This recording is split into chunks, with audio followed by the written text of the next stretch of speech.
الحمد لله نحمده ونستعينه ونستغفره ونؤمن به ونتوكل عليه ونعوذ بالله من شرور أنفسنا ومن سيئات أعمالنا من يهده الله فلا مضل له ومن يضلله فلا هادي له.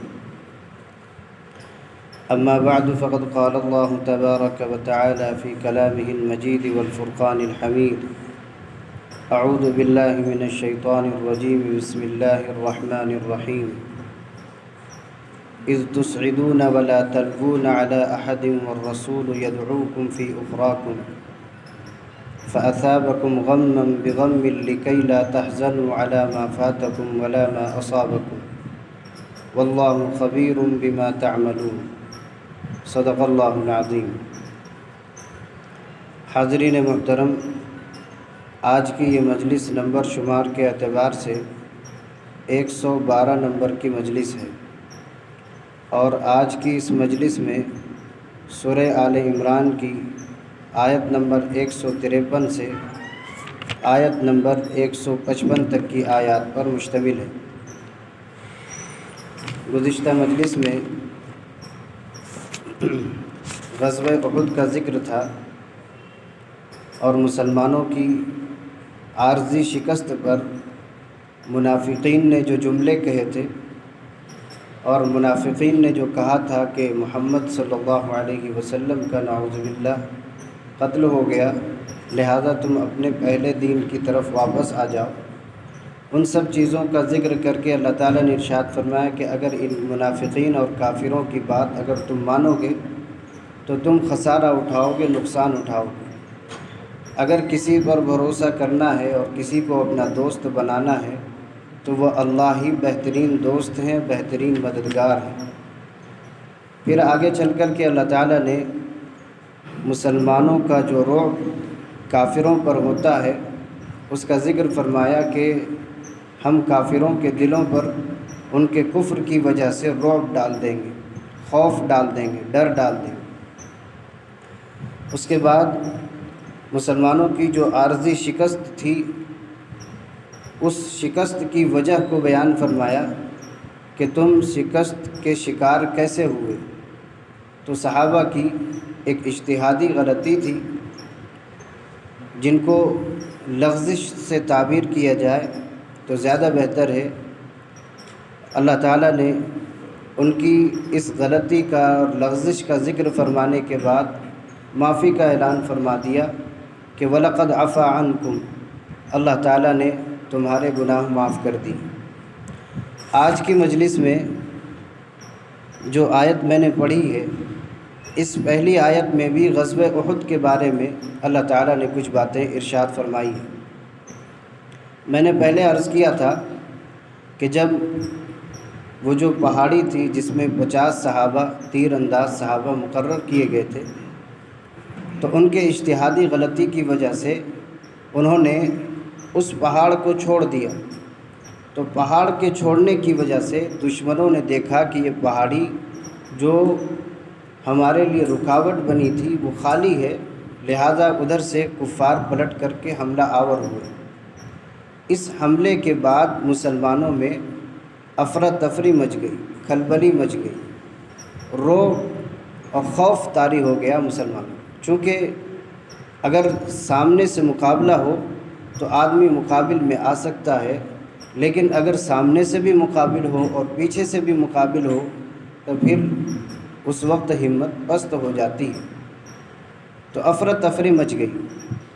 اس وقت نبی کریم صلی اللہ علیہ وسلم نے صحابہ کو آواز لگائی کہ میری طرف آؤ، الی عباد اللہ، میری طرف آؤ.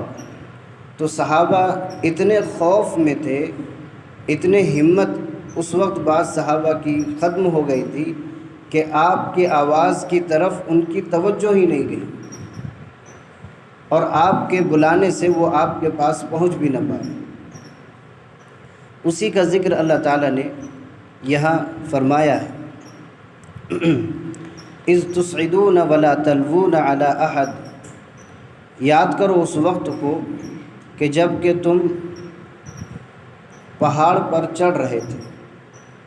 ولا تلوون علی احد، اور کسی کی طرف مڑ کر کے دیکھ بھی نہیں رہے تھے۔ والرسول یدعوکم فی اخراکم، اور تمہارے رسول تمہیں پچھلی صف سے آواز دے رہے تھے، پکار رہے تھے کہ میری طرف آؤ۔ فَأَصَابَكُمْ غَمًّا بِغَمٍّ، اس رنج کے بدلے اللہ تعالیٰ نے تمہیں رنج سے دوچار کیا، یعنی یہ جو تمہاری کیفیت تھی کہ تم ڈر گئے تھے، ہمت ہار چکے تھے، اور رسول کے پکارنے سے بھی تم آ نہیں رہے تھے، یہ جو غم اس پکارنے کی وجہ سے نہ آنا، اس سے نبی کریم صلی اللہ علیہ وسلم کو رنج پہنچا، تکلیف پہنچی، اس تکلیف کی وجہ سے اللہ تعالیٰ نے تمہیں شکست سے دوچار کی۔ یہ اللہ تعالیٰ یہاں ارشاد فرما رہے ہیں۔ امام سدی رحمۃ اللہ علیہ کہتے ہیں، ابن کثیر میں لکھا ہے کہ جب مشرکین نے مسلمانوں پر غزوہ احد میں شدت برتی، یعنی جب دوبارہ حملہ آور ہوئے، تو صحابہ اور مسلمان اس وقت فہزموہم، پست ہمت ہو گئے، ان کی ہمت نہیں بن پائی۔ چنانچہ بعض دخل بعضهم المدینہ، ان میں سے بعض لوگ مدینہ چلے گئے، اور بعض جو ہے وہ پہاڑ پر چڑھ گئے کہ یہاں تک کوئی پہنچ نہیں سکتا، بچنے کے لیے پہاڑ پر چڑھے۔ اور نبی کریم صلی اللہ علیہ وسلم فرماتے ہیں کہ وجعل الرسول یدعو الناس، اور رسول اللہ صلی اللہ علیہ وسلم لوگوں کو بلا رہے تھے، الی عباد اللہ، کہ لوگوں میری طرف آؤ، تمہیں کہیں جانے کی بھاگنے کی ضرورت نہیں، میں ابھی زندہ ہوں۔ لوگوں کو آپ پکار رہے تھے۔ تو کہتے ہیں کہ فَأَوَّلُ مَنْ عَرَفَ رسول اللہ صلی اللہ علیہ وسلم کعب بن مالک، کہ جس نے نبی کریم صلی اللہ علیہ وسلم کو سب سے پہلے پہچانا اس وقت، وہ حضرت کعب بن مالک رضی اللہ عنہ تھے۔ کہتے ہیں کہ عرفت عینیہ تحت المغفر تزہرانی، کہ میں نے آپ کی دونوں آنکھوں کو خود کے جو زرہ پہن رکھی تھی اور سر پر ٹوپی پہنی ہوئی تھی لوہے کی، اس کے بیچ سے آپ کی آنکھ مبارک نظر آ رہی تھی۔ میں نے آپ کو دور سے دیکھا کہ آپ کی آنکھ چمک رہی ہے، اس چمک کو دیکھ کر کے میں نے پہچان لیا کہ یہ ہمارے نبی صلی اللہ علیہ وسلم ہے۔ فنادیت بأعلی صوتی یا معشر المسلمین ابشروا، تو کہتے ہیں کہ میں نے جب آپ کو دیکھا تو مجھے معلوم ہوا کہ آپ بقید حیات ہیں، زندہ ہیں، آپ ابھی شہید نہیں ہوئے۔ تو میں نے بلند آواز سے آواز لگائی کہ اے مسلمانوں، خوشخبری ہے، ھذا رسول اللہ صلی اللہ علیہ وسلم، رسول اللہ تو موجود ہیں۔ چنانچہ جب لوگوں نے میری آواز سنی تو پھر وہ دوڑے ہوئے نبی کریم صلی اللہ علیہ وسلم کی طرف پلٹ کر کے آئے۔ جب آپ کے پاس سب حاضر ہوئے تو آپ نے انہیں ملامت کی کہ تم میدان چھوڑ کر بھاگ کیسے رہے تھے، کیوں بھاگ رہے تھے؟ تو فقالوا یا نبی اللہ، صحابہ نے کہا، یہ دیکھیے جو میں نے پہلے عرض کیا کہ صحابہ کی ہمت پست ہو گئی، اس سے کوئی دوسرا مطلب نہ نکالا جائے، اس لیے میں اس کو ذکر کر رہا ہوں، اس کو دیکھیے گا۔ تو صحابہ نے کہا یا نبی اللہ فدیناک بآبائنا وامہاتنا، ہمارے ماں باپ آپ پر قربان، اتانا انک قد قتلت، ہمیں یہ خبر پہنچی کہ آپ قتل کر دیے گئے، آپ شہید کر دیے گئے۔ اس خبر نے ہمیں بدحواس کر دیا تھا۔ ہمت تو صحابہ کی تو بہت زیادہ مضبوط تھے صحابہ، لیکن آپ کے قتل کی خبر نے ہمیں بدحواس کر دیا تھا، ہمیں اب کچھ سمجھ میں نہیں آ رہا تھا۔ تو کہتے ہیں فرعبت قلوبنا، آپ ہمارے درمیان موجود تھے تو ہمیں یہ احساس ہوتا تھا کہ ہم شکست نہیں کھائیں گے، لیکن جب یہ خبر مل گئی کہ آپ نعوذ باللہ شہید قتل کر دیے گئے تو ہمارے دل مرعوب ہو، اب ہمارے دل میں وہ لڑنے کی قوت طاقت باقی نہیں رہی۔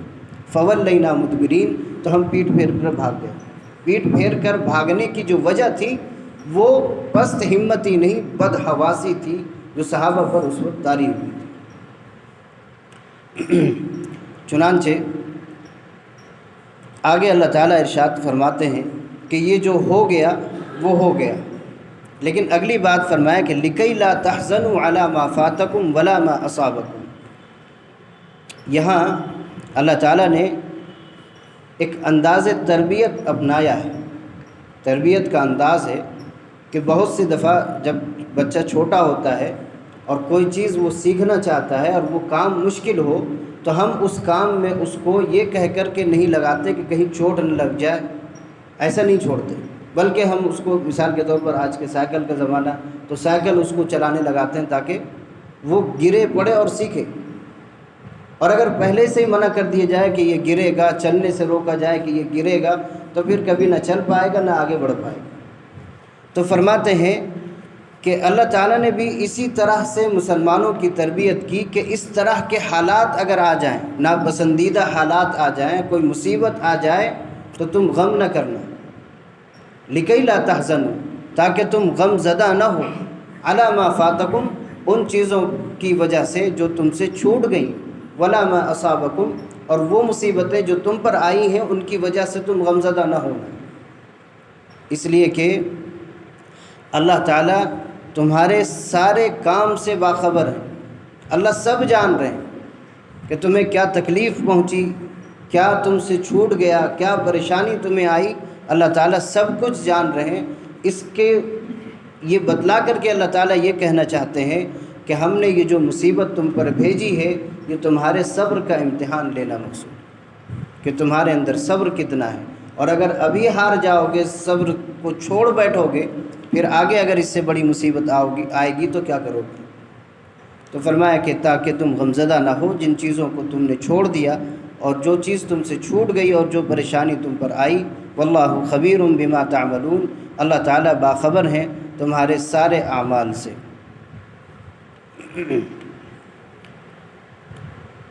اس کے بعد اگلی آیت ہے ثم انزل علیکم من بعد الغم امنة نعاسا یغشی طائفة منکم۔ یہ آیت بہت لمبی ہے، اس میں چند باتیں ہیں، اس کو الگ الگ کر کے آپ کے سامنے بیان کرتا ہوں۔ سب سے پہلے من جملہ ایک یہ کہ اس آیت میں مومنین مخلصین پر غزوہ احد میں ایک غنودگی، نیند کی سی کیفیت طاری ہوئی تھی، اس کا ذکر اللہ تعالیٰ نے اس میں فرمایا۔ یہ کیوں فرمایا؟ یعنی نیند کی جو کیفیت ہے، نیند کے بعد آدمی کے اندر نشاط پیدا ہوتا ہے، تر و تازہ ہوتا ہے، سو کر کے جب انسان اٹھتا ہے تو وہ تر و تازہ ہو جاتا ہے۔ تو نیند اللہ تعالیٰ نے مسلمانوں پر غالب کی کہ یہ خوف و ہراس کے حالت میں تھے، پریشان تھے، اللہ تعالیٰ نے نیند ڈال دی۔ بتائیے کہ اتنا غم ہو، اتنا خوف ہو، اتنا کچھ ہونے کے بعد کوئی سو سکتا ہے؟ اللہ تعالیٰ نے ان کے دلوں پر اور ان کی آنکھوں پہ نیند ڈالی کہ تم سو جاؤ تاکہ تمہارے اندر نشاط آئے، پھر سے تم دوبارہ کھڑے ہو۔ یہ علاج کا گویا ایک طریقہ ہے۔ جب کسی کو بہت زیادہ بیماری ہو جاتی ہے تو اس کو سلا دیا جاتا ہے، انجیکشن دے کر کے سلا دیتے ہیں تاکہ یہ جب بیدار ہوگا پھر سے تو اس کے اندر نئی نشاط پیدا ہوگی، چستی پیدا ہوگی۔ اس لیے اللہ تعالیٰ نے گویا مسلمانوں پر نشاط لانے کے لیے ایک نعاس، جس کو اونگ کہتے ہیں، غنودگی کیفیت طاری کر دی۔ غنودگی کی جو کیفیت ہے، حضرت انس رضی اللہ عنہ ذکر فرماتے ہیں کہ حضرت ابو طلحہ رضی اللہ عنہ نے کہا کہ کنت فی من تغشاہ النعاس یوم احد، احد کے دن جن لوگوں کو غنودگی اور نیند کی کیفیت طاری ہوئی تھی ان میں سے ایک میں بھی تھا۔ حضرت ابو طلحہ فرماتے ہیں، کہتے ہیں کہ حتی سقط سیفی من یدی مرارا، میرے ہاتھ سے بار بار تلوار چھوٹ جاتی تھی۔ کہتے ہیں کہ ہم میدان جنگ میں کھڑے تھے صفوں میں، اور صفوں میں کھڑے اور ہاتھ میں تلوار ہے، تلوار چھوٹ جاتی تھی۔ یہ نیند میں ہوتا ہے، تو یہ کیفیت ہماری ہو جاتی تھی۔ کہتے ہیں کہ یسقط وآخذہ، وہ تلوار گر جاتی میں اس کو اٹھاتا، پھر کہتے ہیں ویسقط فآخذہ، پھر گر جاتی پھر اٹھاتا، یعنی یہ نیند طاری ہو جاتی تھی، بار بار ہمیں ہوش آتا تھا پھر نیند آ جاتی تھی۔ اسی طرح حضرت عبداللہ ابن زبیر رضی اللہ عنہ کہتے ہیں کہ لقد رأیتنی مع رسول اللہ صلی اللہ علیہ وسلم حین اشتد الخوف علینا النوم، کہ جب خوف شدید ہو گیا، ہم ڈر گئے تھے، اس وقت اللہ تعالیٰ نے ہم پر نیند یعنی اونگ کو مسلط کیا۔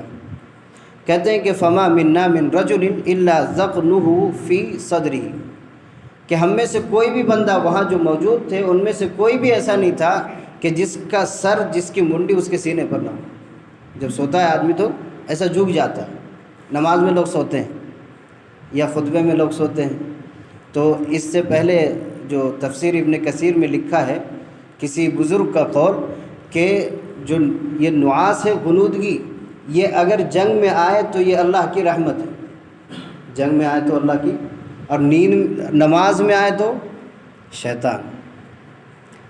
تو نماز میں آئے، ذکر میں آئے، کسی چیز میں آئے تو یہ شیطان کی طرف سے آتا ہے کہ اس کا دھیان یہاں سے ہٹ جائے، یہ یہاں موجود ہو لیکن سن بھی کچھ نہ پائے۔ تو اللہ تعالیٰ نے فرمایا کہ ثم انزل علیکم من بعد الغم، پھر اللہ تعالیٰ نے تم پر ایک غم کے بعد امنۃ نعاسا، ایک امن والی اونگ تم پر مسلط کی، نازل کی، یغشا طائفۃ منکم، تم میں سے ایک جماعت کو اس نے گھیر رکھا تھا، کہ سب کو اونگ نہیں آ رہی تھی، وہاں جتنے لوگ موجود تھے سب کو اونگ نہیں آ رہی تھی، چند حضرات کو آ رہی تھی۔ جو منافقین تھے وہ تو خوف اور ڈر میں اس قدر گھبرائے ہوئے تھے کہ کہیں دوبارہ کفار پھر سے حملہ نہ ہم پر کر دیں، اور گھبرائے ہوئے تھے۔ تو منافقین کو اونگ نہیں آ رہی تھی، صرف مسلمانوں کو آ رہی تھی۔ فرمایا وَطَائِفَةٌ قَدْ أَهَمَّتْهُمْ أَنفُسُهُمْ، اور ایک گروہ ایسا تھا، ایک جماعت ایسی تھی جس کو اپنی جان کی پڑی تھی، وہ یہی منافقین تھے، ان کو ڈر لگا ہوا تھا کہ کہیں پھر سے آ کر کے حملہ نہ کر دیں۔ یظنون باللہ غیر الحق ظن الجاہلیہ، تو یہ ناحق جاہلانہ باتیں اللہ کے لیے کہتے تھے، اس حالت میں جاہلانہ باتیں کرتے تھے۔ وہ جاہلانہ باتیں کیا ہے آگے چل کر کے آ رہی ہیں۔ یقولون هل لنا من الامر من شیء، کہتے تھے کہ ہمارے لیے کوئی اختیار نہیں ہے، یعنی ہم با اختیار نہیں ہیں، ہمیں کوئی اختیار نہیں ہے۔ یہ جملہ یہ صحیح کہہ رہے تھے کہ انسان کے اختیار میں کوئی چیز نہیں ہے، لیکن یہ صحیح بول کر کے غلط مراد لے رہے تھے۔ یہ چاہتے تھے کہ اگر ہماری بات مان لی جاتی، مدینے ہی میں رہ کر کے یہ غزوہ ہوا رہتا، یہ جنگ ہوئی رہتی، تو ہم کبھی نہ ہارتے۔ اس کو آگے اللہ نے بیان کیا، فرمایا کہ قل ان الامر کلہ للہ، ہر معاملہ اللہ کے لیے ہے، ہر چیز کا اختیار صرف اللہ کو ہے، کسی کو اختیار نہیں ہے۔ یخفون فی انفسہم ما لا یبدون لک، یہ اللہ تعالیٰ فرما رہے ہیں، مسلمانوں کو آگاہ کر رہے ہیں کہ یہ اپنے دلوں میں بہت سی چیزیں چھپا کر کے رکھتے ہیں، ظاہر نہیں کر رہے ہیں اس کو، ما لا یبدون لک، اس کو ظاہر آپ کے لیے نہیں کر رہے ہیں، یہ اپنے دل میں بہت غلط چیزیں پال کے رکھیں۔ ظاہر ہے کہ منافق مسلمان کا کبھی بھلا تو نہیں چاہے گا، اس کو سورۃ الفتح میں اللہ تعالیٰ نے ذکر فرمایا، کہا کہ بل ظننتم ان لن ينقلب الرسول والمؤمنون الى اہلیہم ابدا، بلکہ تمہارا گمان یہ تھا کہ رسول اور جو ان کے ساتھ صحابہ مومنین ہیں یہ کبھی گھر واپس ہی نہ آئے۔ یہ سوچتے تھے کہ یہیں سب کے سب قتل کر دیے جائیں، مار دیے جائیں، ان کی یہ سوچ تھی۔ تو ان کی سوچ کے بارے میں آگے اللہ نے فرمایا کہ تمہاری کتنی گندی سوچ، کتنی بری سوچ ہے، ان کے ساتھ رہتے ہو، مال غنیمت ملتا ہے تو شرکت کر جاتے ہو، اور کبھی ناکامی ملتی ہے تو پھر باتیں بنانے لگتے ہیں۔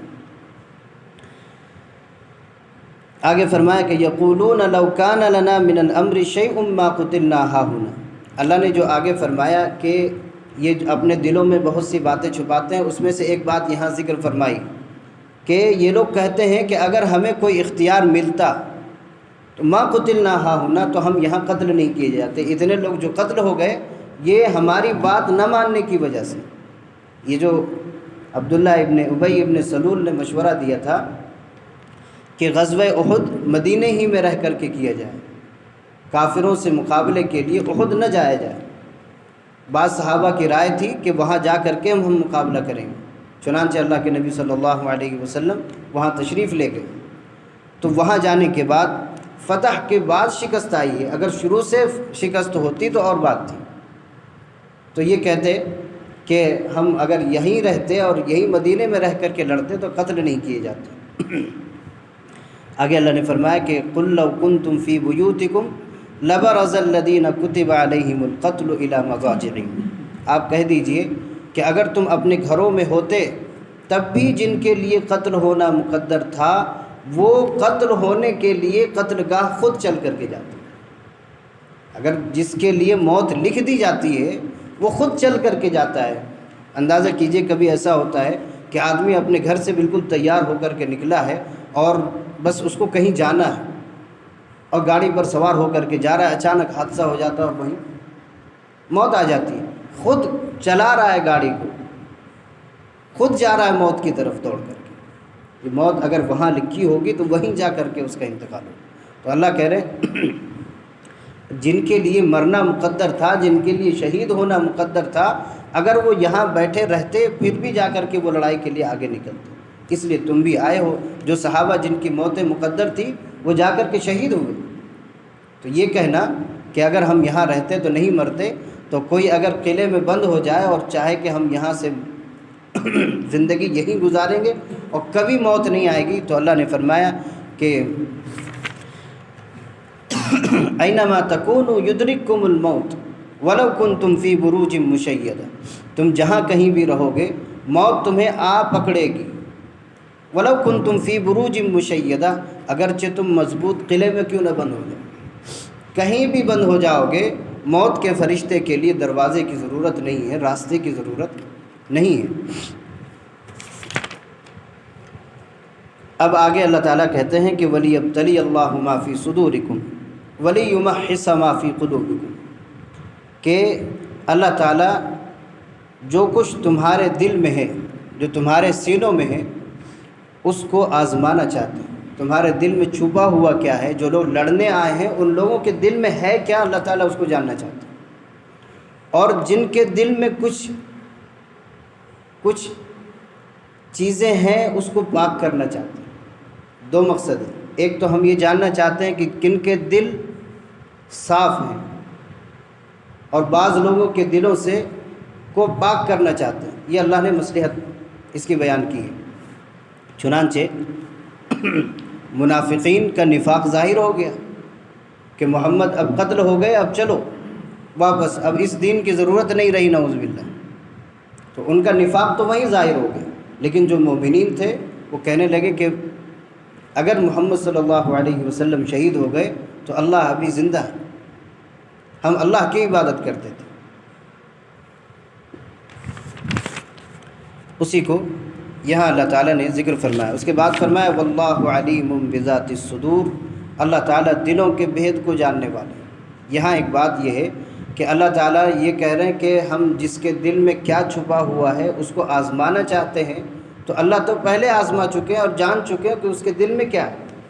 اس کا مطلب یہ ہے کہ لوگوں میں ظاہر کرانا بھی چاہتے ہیں کہ تم بھی جان لو کہ ان کے دل میں کیا چھپا ہوا ہے۔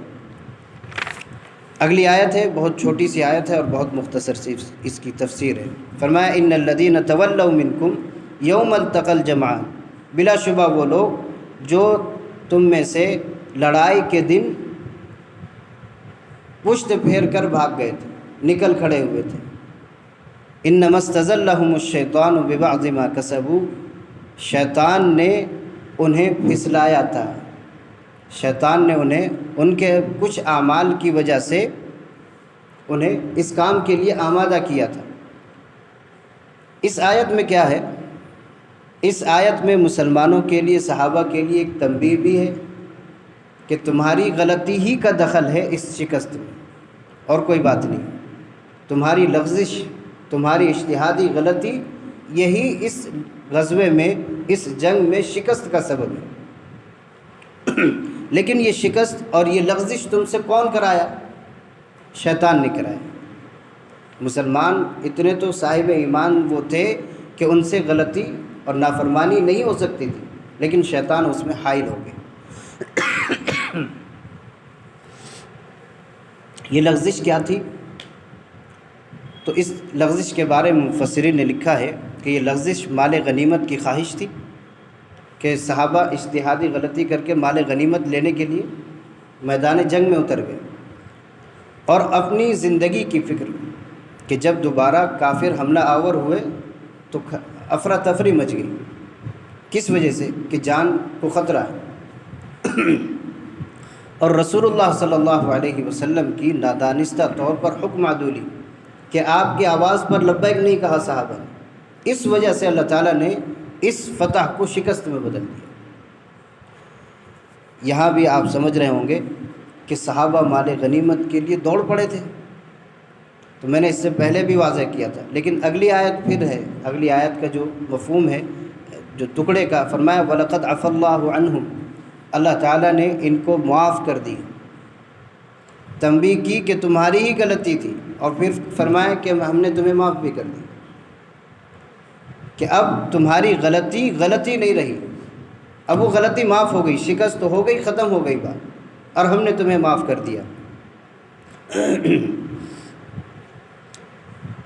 اس سے ہمیں یہ بات سمجھنا چاہیے کہ جب اللہ تعالیٰ نے انہیں معاف کر دیا، اور اللہ دوبارہ ایک بار پہلی مجلس میں نے عرض کیا، اور وَلَقَدْ عَفَا عَنْكُمْ وہاں فرمایا، یہاں وَلَقَدْ عَفَا اللَّهُ عَنْهُمْ فرمایا، وہاں بھی معافی کا اعلان کر دیا اور یہاں بھی معافی کا اعلان کر دیا، دوبارہ معافی کا اعلان فرما کر کے یہ بتلا رہے ہیں پوری امت کو کہ صحابہ سے اگر اجتہادی غلطی ہوئی تھی تب بھی ہم اپنی زبان کو ان کے خلاف استعمال نہیں کر سکتے، اپنی زبان کو، اپنے قلم کو ہلا نہیں سکتے، کہ صحابہ سے چوک ہوئی وہ اللہ نے اس کو معاف کر دیا۔